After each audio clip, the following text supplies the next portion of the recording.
व्यापन या कागज ये चला जाएगा, हमारी जमीन बचेगी कि नहीं, ये सवाल है। मैं सवाल करना चाहता हूँ, 2 मिनट आप सुनिए, ज्ञापन हम बाद में दे देंगे। अरे 1000 ज्ञापन है, 2000 ज्ञापन होगा कलेक्टरेट में, हमारा समाधान ना निकला। हम सवाल करना चाहते हैं, मात्र सवाल करेंगे।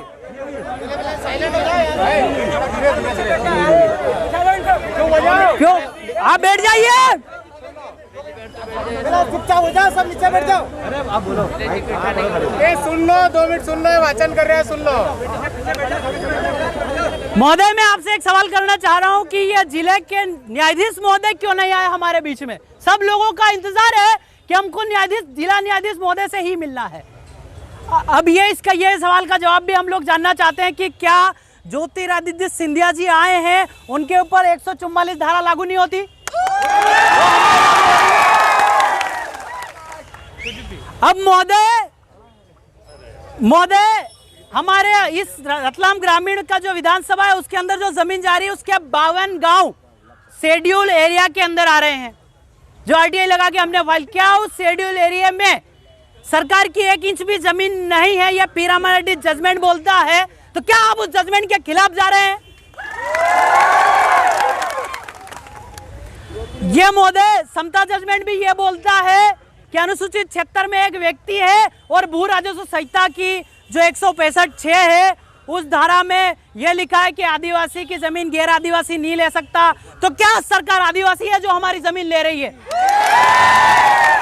और अनुच्छेद 141 के तहत जो न्यायालय ने, जो माननीय सुप्रीम कोर्ट ने जजमेंट दिए हैं वो हर न्यायालय पे लागू है, भले वो एग्जीक्यूटिव न्यायालय हो, जुडिशियल न्यायालय हो, तो हर जगह लागू है। तो संविधान की अवमानना और माननीय सुप्रीम कोर्ट की अवमानना करने वाले के खिलाफ 124(a) के तहत देशद्रोह का मुकदमा क्यों नहीं होना चाहिए? हमारी लड़ाई ये है कि हम आपसे बार बार कह रहे हैं कि हम ट्रीटी पे हैं, हम लोग एग्रीमेंट पे हैं। आपका जुरिडिक्शन 10 साल की राजनीति आरक्षण देकर के हमको आपने फंसाया है, इसलिए आप लोग हम पे डंडा चला रहे हैं। यह प्रवृत्त विधि, यह एडॉप्शन ऑफ लॉ, राष्ट्रपति ने जो कानून गोद लिया है उसके तहत प्रवृत्त विधि और विद्वान विधि बना करके लागू किया है। जो फॉरेस्ट एक्ट बनाया, अभी ये बोल रहा है सरकारी जमीन, ये फॉरेस्ट एक्ट बनाया, ये अनुच्छेद 13(2) के तहत हमने विरोध जता दिया तो ये शून्य हो गई। तो फिर आप कैसे कह रहे हैं हमारी जमीन?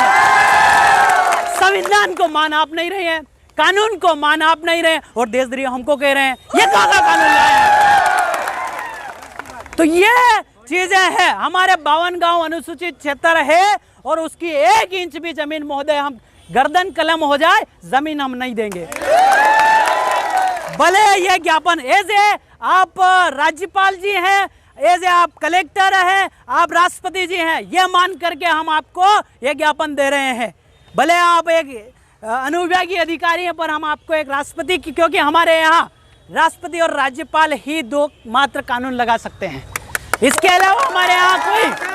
आप जानते होंगे कि 153 के तहत जो कार्यपालिक शक्ति है उसमें मुख्यमंत्री और राज्यपाल दोनों मिलकर के सामान्य क्षेत्र में लगाते हैं। हमारे क्षेत्र में सिर्फ राज्यपाल स्वविवेक शक्ति से लगाता है। फिर भी हमने आरटीआई फाइल करी आपके राजभवन में, यह पूछा 5वीं अनुसूची एक क्षेत्र है, कानून नहीं है, उस क्षेत्र पैरा 2 के तहत कार्यपालिक शक्ति का विस्तार हुआ है? बोले नहीं हुआ है। नहीं हुआ है तो आपका कार्यपालिक शक्ति हमारे अनुसूचित क्षेत्र में क्या कर रहा है, यह हम आपसे पूछना चाहते हैं। टोटली असंवैधानिक काम है, टोटली असंवैधानिक काम है आपका, यह हम आपको बार बार बोल रहे हैं, इसके बावजूद भी आप हम पे प्रहार करे जा रहे हैं। तो महोदय यह ज्ञापन लाया हूं, इस ज्ञापन में मैं जो आपको धारा दे रहा हूं, शेड्यूल डिस्ट्रिक्ट एक्ट 1874 में हमने अंग्रेजों से लड़के हमारी टेरिटरी को आजाद करवा लिया था, आपने हमको गुलाम बनाया। भारत शासन अधिनियम जो 1935 है, सेक्शन 91, 92 और 311, जो 91, 92 है उसको एग्जिस्टिंग लॉ बना करके हमारे जो आपका जो वर्तमान संविधान है उसमें डाला। और 311 भारत की 3 क्षेत्र थे, इंडियन स्टेट, ब्रिटिश इंडिया और ट्राइबल एरिया, उस पर जुरिडिक्शन लगाने के लिए आप लोगों ने ट्रीटी करा, एग्रीमेंट करा और कहा ट्रीटी करा, एग्रीमेंट करा और कहा कि यहाँ का लोकल लॉ जो चलेगा, लोकल लॉ यानी force of law and existing law, जो गांव का जो विधि विधान, ग्राम सभा, रूढ़ी प्रथा, विधि को बल। अब विधि को बल का मतलब क्या है? संविधान का पूरा बल हम हमारे समाज के बीच में रखते हैं। यह हमारा लोकतंत्र है। अगर ज्ञात हो तो संविधान की डिबेट में जयपाल सिंह मुंडा ने माननीय अंबेडकर जी को यह कहा था, हमारे समाज को क्या लोकतंत्र सिखा रहे हो, हमसे तुमको लोकतंत्र सीखना पड़ेगा। यह हमारा समाज, पुरखाई समाज कब से लोकतंत्र में बसते आया है। महोदय, इंडियन इंडिपेंडेंस एक्ट का जो सेक्शन 7ABC है, इंडियन इंडिपेंडेंस एक्ट वो एक्ट है जो भारत को आज़ादी देता है। तो उसमें जो सी वाला इलाका है, वो सी वाला इलाका हमारा है, ट्राइबल एरिया। इंडियन स्टेट राजा महाराजाओं वाला था, वो आपने मिला लिया। ट्राइबल एरिया जो 371 के अंतर्गत आता है, वो आज तक नहीं मिला है और ट्रीटी पे चल रहे हो। ये 13(3) का को हमको विधि का बल है। 372(1) आपका यह 372(1) बोलता है 395 के तहत सारी संविधान की विधियां समाप्त होती है तो 372(1) प्रवत विधि को लागू कर लेता है। यह हमारा संविधान बोलता है। 244(1) 5वीं अनुसूची 76 के शासन प्रशासन कल्याण व हितार्थ के बारे में प्रति महामहिम राष्ट्रपति महोदय, महामहिम राज्यपाल महोदय, मानव अधिकार आयोग, माननीय मुख्यमंत्री महोदय, पर्यावरण मंत्री महोदय, प्रभारी मंत्री महोदय, ये जो हमारा मकसद था कि ऐसे कार्यपालिक मजिस्ट्रेट जिला दंडाधिकारी है, उनसे ही हम उनको ही ज्ञापन देंगे। शेड्यूल डिस्ट्रिक्ट 1874 ये आपका संदर्भ हुआ। विषय है महोदय कि मेगा टेक्सटाइल पार्क के लिए प्रस्तावित औद्योगिक निवेश क्षेत्र से संबंधित जमीन 5वीं अनुसूची 76 में बिना ग्राम सभा के सहमति से प्रस्तावित निवेश क्षेत्र को अविलंब निरस्त करे या संबंधित कानून बोले उससे तहत आपका डंडा ले जाइए। ये मेरा आपसे निवेदन है। इसको मैं भी बताता हूँ किस टाइप से आप ले जाएंगे। भारत के संविधान के अनुच्छेद 13(3) का में लिखित फोर्स ऑफ लॉ, आदिवासी समुदाय के रूढ़ी प्रथा, कस्टमरी लॉ, आदिवासी रूढ़िगत ग्राम सभा के अनुरूप कार्य, यो आपका इंडियन इंडिपेंडेंस एक्ट 1947 के सेक्शन 18 यानी अनुच्छेद 13(3) का में लिखित ऑर्डर यानी जो आपका 7ABC है, संविधान 1 जो बोलता है भारत तथा राज्यों का संघ, जो अनुच्छेद 12 की परिभाषा से अनुसूचित 76 उससे बाहर है कि संपूर्ण अधिकारिता मीनिंग कार्यपालिका, आपका न्यायपालिका और विधायिका समाप्त कर आपका डंडा ले जाइए। हम हमारा शासन चला लेंगे, हम हमारी जमीन बचा लेंगे, हमको विकास करना विकास कर लेंगे, ट्यूबवेल लगाना ट्यूबवेल लगा लेंगे, तालाब बनाना हम बना लेंगे। तुमको कोई अधिकृत नहीं है यहाँ, क्योंकि आप लोग हमारे जो बक्सवा क्षेत्र है उसकी भी जमीन आप लोगों ने छीनी, अब बस्तर है वहाँ की भी जमीन छीन रहे हैं आप, वो भी हमारा ही खून है। महोदय, सविनय निवेदन है कि आपके कार्य क्षेत्र अनुसूचित 76 अंतर्गत जो भारतीय संविधान के 5वीं अनुसूची 244(1) के अंतर्गत आता है, इसमें महोदय मैं आपको बता दूं कि ब्रिटिश सरकार भी हम पे डंडा नहीं चला पाई थी और आप हमारे खिलाफ डंडा लेके आ गए हैं। ये गलत है महोदय। तो 1874 लागू कर स्थानीय कानूनों को यथावत रखा गया। तत्पश्चात इन्हीं जनजातीय क्षेत्रों को भारत शासन अधिनियम 1935 में भाग 91, 92 तथा 311 के तहत विशेष संरक्षण प्रदान किया गया। ब्रिटिश सरकार ने देश छोड़ने के पूर्व उक्त जनजातीय क्षेत्रों की पारंपरिक संपूर्ण कार्यपालिका, विधायिका और न्याय व्यवस्था को भारतीय स्वतंत्रता अधिनियम 1947 के भाग 7ABC में करार संधि के साथ भारतीय संविधान के अनुच्छेद 13(3) का एवं 372 में विशेष रूप से विधि का बल दिया है। यानी कि संविधान हमारे क्षेत्र में हम संविधान भी चला सकते हैं, जिसको रूढ़ी प्रथा और ग्राम सभा बोलते हैं। भारतीय संविधान के लागू होने के पूर्व तक ब्रिटिश शासन काल में देश के तमाम जनजातीय क्षेत्रों में भारतीय दंड संहिता IPC 1860, जो 1860 का धारा 5 है, वो भी ये बोलता है कि IPC का डंडा प्रवृत्त विधि और एग्जिस्टिंग विधि के खिलाफ नहीं जा सकता है। फिर भी आप हमारे ऊपर लगा रहे हैं, ये गलत है महोदय। ये आपका जो IPC लगने के बाद में CRPC के तहत जो काम होता है 1898, 1973, 1898 का बना हुआ कानून अभी तक चल रहा है, वही एग्जिस्टिंग लॉ है और एग्जिस्टिंग लॉ को यहाँ पे परिभाषित 366(10) में करा गया है। अध्यक्ष 1 पैरा 2 ख के तहत सभी तरह के दीवानी एवं फौजदारी मामलों का न्यायीकरण प्रत्येक ग्राम स्तर पर स्थानीय पारंपरिक तरीके से करते हैं। पिछले कुछ महीनों से लगातार भारत के आदिवासी समुदाय द्वारा भेजे जा रहे ज्ञापन द्वारा यह बात उठाई गई कि आपकी वैलिडिटी 76 पे से समाप्त हो गई है, फिर भी आप हमारे क्षेत्र में 8 लेन फलाना लेन डिमका लेन लेके आ रहे हैं, ये गलत है। कि इंडियन इंडिपेंडेंस एक्ट 1947 के सेक्शन 7A-BC फॉरेन जुडिशन मतलब कि विदेशी अधिकारिता, अंबेडकर जी ने ट्राइबल एरिया को विदेशी अधिकारिता यानी कि एक फॉरेन के टाइप से अधिकारित करके हमको ट्रीटी पे यहाँ पे रखा है। अनुरूप भारत के कार्यपालिका, न्यायपालिका, विधायिका आदिवासी क्षेत्रों क्रमशः जो आपका 1935 का जो है एक्सक्लूडेड एरिया और आंशिक वर्जित क्षेत्र में लगाया जाए, अन्यथा ये क्षेत्र भारत के अधिकारिता से स्वयं को अलग कर लेंगे। जैसा कि ज्ञात है, प्रतिभा पाटिल राष्ट्रपति महोदय के समय 8-9 नवंबर 2019 की जो बैठक हुई थी उसका रिजल्ट आया था कि राज्यपाल के राष्ट्रीय आदिवासी अनुसूचित जनजातियों के हेतु सम्मेलन के संविधान के अनुच्छेद 244(1) के प्रावधान अनुसूचित पैराग्राफ 3 के अनुसार राष्ट्रपति के कार्यालय में एक बार होता है। विस्तार पूर्वक जानकारी देते हुए महोदय ये बताना चाहते हैं कि अंग्रेजों ने 3 तरह की शासन व्यवस्था चलाई थी और प्रतिभा पाटिल जी के सामने 26 राज्य के राज्यपाल ने ये कहा था कि अनुसूचित जनजाति पे किसी तरह का कोई 1950 का जो डंडा है वो नहीं चलता है। तो फिर भी आप हम पे लगा रहे हैं, ये कैसे लगा रहे हैं? ये टोटली अनकॉन्स्टिट्यूशनल और असंवैधानिक है। जिसमें पहला था ब्रिटिश इंडिया, जहाँ अंग्रेजी शासन था, जो अनुच्छेद 1 है आपका जो 7A है इंडियन इंडिपेंडेंस एक्ट 1947 का। इंडियन स्टेट यानी भारत के राज्य क्षेत्र, इंडियन इंडिपेंडेंस का जो 7B है जिसमें राजा महाराजा थे, और जो C था ट्राइबल एरिया आदिवासी क्षेत्र जहां अंग्रेजों ने शासन किया ही नहीं। संविधान के अनुच्छेद 1 के 3G जिन्हें करार संधि ट्रीटी एग्रीमेंट द्वारा आयोजित किया गया, जो कि स्वतंत्र हो चुके हैं।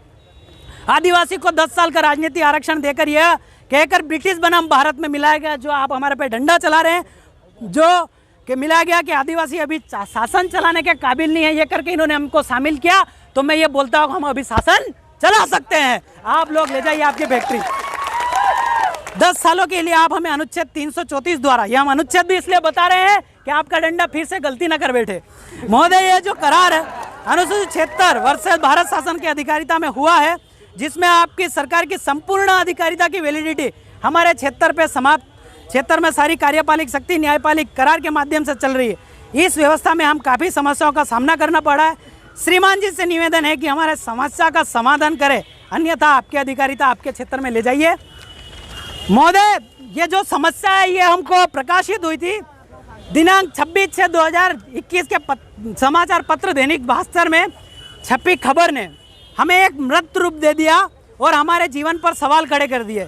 खबर यह थी कि मेगा टेक्सटाइल पार्क के लिए रतलाम में बनने वाले औद्योगिक निवेश क्षेत्र के लिए राज्य सरकार हमारी जमीन जो है जीवन यापन की वो 1466 हेक्टेयर जमीन छीनकर औद्योगिक निर्माण के लिए देने का प्रस्ताव किया है। समाचार पत्र में छपी खबर के अनुसार प्रस्तावित की गई जमीन इस प्रकार है, जो टेबल छपी थी मैंने ऐसी एचडी छापी है। बिबड़ौद में सर्वे नंबर 122 जिसका क्षेत्रफल हेक्टेयर में 724.23, जो सरवनी खुर्द है उसमें सर्वे नंबर 2 28, आपका जामथुन में सर्वे नंबर 1 2.1500, जुलवानिया 15 87.030, पलसोड़ी 19 634.5323, रामपुरिया 1 5.940। इसके कुछ दिन पहले 21/06/2021 को इसी समाचार पत्र में खबर छपी थी। स्पेशल इन्वेस्टमेंट रीजन का प्रोजेक्ट के तहत इस योजना में 2400 उद्योग लगेंगे। कितने? 2400। ये लोग हमको बर्बाद करने पे तुले हुए हैं। और महोदय इस योजना के तहत ली जाने वाली ज़मीन को 1542 जो है उसको शासकीय ज़मीन बताया, जो कि आपका हमने पी रामारेड्डी जजमेंट के तहत अवैधानिक बताया। आप और जो 256 है वो निजी भूमि बताया। निजी भूमि तो तुम भूल ही जाओ, अनुसूचित क्षेत्र की 1 इंच भी जमीन तुमको हम ना देने वाले। महोदय संबंधित क्षेत्र में 52 गांव अनुसूचित क्षेत्र है। ये मैं नहीं बोल रहा हूँ, ये 1950 का स्टेट ऑर्डर निकला था जिसको राजपत्तर बोलते हैं, गेजेट, जो कि अनुसूचित क्षेत्र में कलेक्टर महोदय का भी गेजेट नहीं निकला हमको राज करने के लिए। ये माननीय गोपाल जी डाट ने हमको बहस के दौरान हमने पता भी कर लिया और हमें पढ़ा भी है, जिसमें कुछ गांव का नाम लेता हूं: गोपालपुरा, रामपुरिया, जुलवानिया, पलसोड़ी, भंवरगढ़, ढोलावाड़, राजपुरा, दंतोड़ा, लालगुवाड़ी, पलास, पिपलोदी, भिलखड़ी, झरखड़ी, सरवड़ आदि ऐसे 52 गांव अनुसूचित क्षेत्र रूप में परिभाषित है। मैं आपसे महोदय कहना चाहता हूं कि ये तहसील तहसील बांटना और खेल बंद करिए। हमारा क्षेत्र सेलाना में लगता, पिपलोदा सेलाना में लगता था, आपने ये खेल खेल करके हमारा क्षेत्र अनुसूचित क्षेत्र में नहीं है ऐसा दिखा रहे हैं। ये भी असंवैधानिक है। ये उच्चतम न्यायालय का फैसला आया है वेदाता के अनुसार, न लोकसभा न विधानसभा, सबसे ऊंची तो ग्राम सभा के खिलाफ ये जा रहे हैं, अर्थात ये देशद्रोही है। उच्चतम न्यायालय का फैसला पेरामारेड्डी बनाम 1988, अनुसूचित क्षेत्र में केंद्र और राज्य सरकार की 1 इंच भी जमीन नहीं है, फिर क्यों मांग रहे हैं आप? वो जमीन ग्राम सभा की है। उच्चतम न्यायालय के समता जजमेंट, अनुसूचित क्षेत्र में सरकार एक व्यक्ति 14 फॉरेस्ट को लेकर के एक केस चला था, उस केस में ये आया था, सुप्रीम कोर्ट बोल रहा है, मैं ना बोल रहा हूँ। उच्चतम न्यायालय का फैसला बनाम महाराष्ट्र 5 जनवरी 2011, इस देश का 8% इस देश का मालिक है। बाकी उच्चतम न्यायालय का जो केरल बनाम फैसला आया, जिसका जमीन उसका खनिज, तो फिर आप बार बार क्यों कह रहे हैं हमारा? अनुच्छेद 141 के तहत जो सुप्रीम कोर्ट के जजमेंट को नहीं मानता वह कौन होता है? 124 लगना चाहिए, नहीं लगना चाहिए?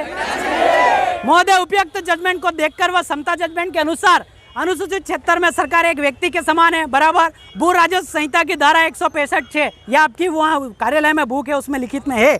आदिम जनजाति एब्रोजिनल, उस बुक में मूल निवासी भी लिखा हुआ है, ये लोग कानून में छिपा रहे हैं। एब्रोजिनल पीपल की जमीन गैर आदिवासी जनजाति को ट्रांसफर नहीं होती, तो क्या आपकी सरकार आदिवासी है जो जमीन ले रही है? ये गलत कर रहा है। अगर फिर भी इस प्रकार का रूपांतरण करने की प्लानिंग कर रहे हो ना, ये प्रक्रिया अवैधानिक है, और अगर ये अवैधानिक प्रक्रिया करते हैं तो आप देशद्रोही होंगे। जो आपका एसडीओपी जमशेदपुर में इस टाइप से ग्राम सभा के खिलाफ कहे थे, माननीय कोर्ट ने उनको देशद्रोही का संज्ञान दिया था और 6 महीने जेल भी रह करके आए हैं। उच्चतम न्यायालय का फैसला पेरामारेड्डी बनाम 1988 बोलता है कि अनुसूचित क्षेत्र में केंद्र और राज्य सरकार के 1 इंच भी जमीन नहीं है, तो इस क्षेत्र में सरकार की जमीन कहाँ से आई और उसका बाप कौन है? ये जरा हमको सरकार का बाप बता दीजिए। ये इसका माननीय राज्यपाल का, अगर ऐसा कोई कानून लाए हैं तो राज्यपाल जी का गेजेट दिखा दीजिए, जिसको भारत राज्य पर संविधान आदेश से बड़ा कोई आदेश नहीं है, वो बता दीजिए तो हम आपको माने। उच्चतम न्यायालय का फैसला वेदाता के अनुसार, न लोकसभा न विधानसभा, सबसे ऊंची ग्राम सभा, तो यह जमीन हमारे ग्राम सभा की है, आपकी सरकार की नहीं है। अतः हमारी ग्राम सभा को अनुच्छेद 13(3) का से विधि का बल प्राप्त है। अगर हमारी ग्राम सभा का विधि यानी क्या? न्यायपालिक, कार्यपालिक व्यवस्थिका का बल। अगर इन 70 सालों में ग्राम सभा विद्यमान विधि या प्रवत विधि को कमजोर करने के लिए कोई संशोधन बना है, तो अनुच्छेद 13(2) आप पढ़ लेना के तहत आदिम जनजाति ने जो विरोध किया उसके तहत शून्य हो गया। फिर भी आप हम पे डंडा चला रहे हैं। महोदय, अनुच्छेद 141 के तहत माननीय सुप्रीम कोर्ट के जजमेंट हर न्यायालय में लागू है, जो आपके न्यायालय में भी लागू है। अगर कोई न्यायालय के कोई कार्यालय मानने से इनकार करता है तो आईपीसी की धारा 124(a) के तहत आप देशद्रोही हैं, अर्थात फिर भी हमारी जमीन लेने की कोशिश की तो हमारी ग्राम सभा आपको क्या बोलेगी? देशद्रोही। महोदय, ये एक जन आंदोलन है, क्योंकि इस निवेश क्षेत्र में जो कंपनी आ रही है उससे हर जाति और हर वर्ग का नुकसान है। इस निवेश क्षेत्र से बनने वाले उद्योग से उत्पन्न होने वाली भयानक जानलेवा समस्या इस प्रकार है, क्योंकि इस निवेश क्षेत्र में जो कंपनी आ रही है वो हर जाति और हर वर्ग का नुकसान कर रही है कि नहीं कर रही? पर्यावरण का नुकसान, कंपनी लगने से पूरा पर्यावरण नष्ट हो जाएगा, जिससे पूरे रतलाम जिले और शहर को ऑक्सीजन की कमी होगी, जो अभी तुम ढूंढते फिर रहे थे कोरोना काल में और हमारे गांव वाले पेड़ के नीचे ले रहे थे। पूरे शहर को दूषित हवा ग्रहण करना पड़ेगी। कंपनी से निकलने वाला दूषित पानी ढोलावट डैम में जाएगा, जिससे पूरा ढोलावट डैम का पानी दूषित हो जाएगा और पानी पीने वाले सारे प्राणी मर जाएंगे और प्रकृति दूषित हो जाएगी। जिसके दुष्ट पापी कौन होगा? प्रशासन। जमीन से निकलने वाला पानी लाल पीला हो जाएगा, जिससे मनुष्य का जीवन संकट में पड़ जाएगा। यह बीजेपी के कार्यकाल में हिम्मत जी कोठारी के समय बना पर्यावरण पार्क उजड़ जाएगा। इनमें भी एकता नहीं है। जमीन पर निर्भर लोगों का जीवन नष्ट हो जाएगा। मतलब सीधा है कि इस निवेश क्षेत्र आने से किसी विशेष जाति वर्ग को पूरे मनुष्य जीवन को